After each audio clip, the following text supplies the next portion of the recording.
If you only gave her $39.16, why are you asking for $5,000 back? And why were you asking her for a refund of $10,000? Was that because you wanted your friends to get their money back too? I was asking that amount because, yes, I felt like I was responsible because it came through me. This was my trip. I trusted her. So that was the money they sent to me to send to her.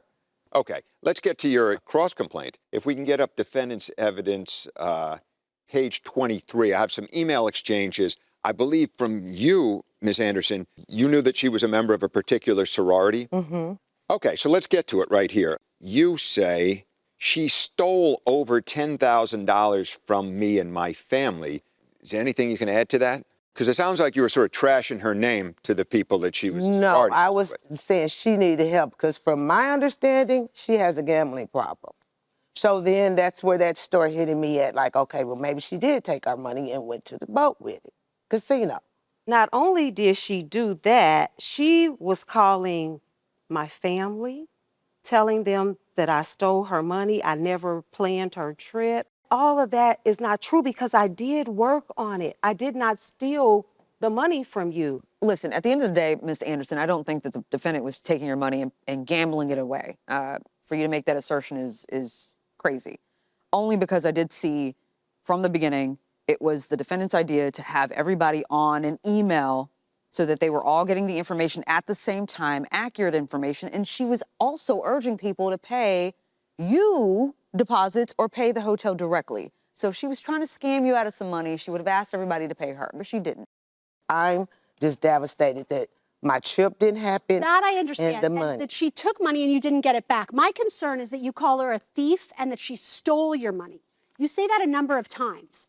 If she sent your money to a hotel and then didn't do a good enough job of following up with them to get it back, I still think that's her fault. But that's very different than stealing $3,000 from you. I did everything I did out of anger because I'm saying to myself, how could she do her BFF like that? I've been knowing her since 4th grade, but you just ghosted me. All right. I'm good. Okay, the parties are excused while we deliberate in this matter. Thank you both, ladies. This court is now in recess. You can step out. This one's a little tough for me, and I'll tell you why. I think if the defendant had been just helping the plaintiff as a buddy and a friend with this trip, I think the plaintiff would probably have very little recourse here. But she was a hired travel agent collecting a commission.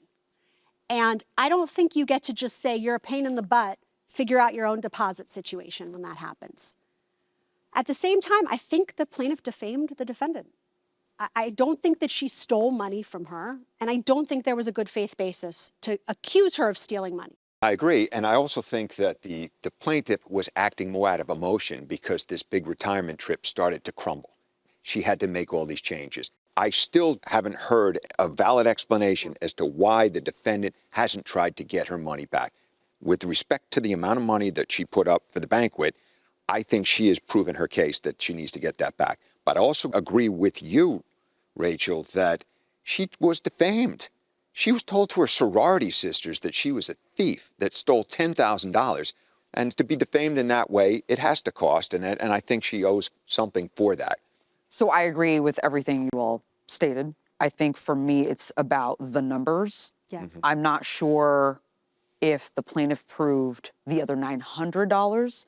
I'm inclined to give her that only because the defendant didn't say that I gave it back. I agree. Mm-hmm. So if she's asking for $3,900 and I'm inclined to award the defendant for defamation in the amount of $1,668, whatever that balance is, I think needs to be awarded to the plaintiff. Yeah. This was just messy all around. Yes. There was money going out And in all sorts of ways. And that's why I agree with you, Yodit, about the $3,900, because it was the defendant's job to tie this up neatly in a bow, and she just really did not do that. Oh, we have no proof that she ever used the $2,000 given to her to secure the banquet. Big problem for a travel agent. Agreed. So our verdict is to grant the plaintiff's claim in part, grant the defendant's claim in part, for an overall net recovery to the plaintiff of $2,250.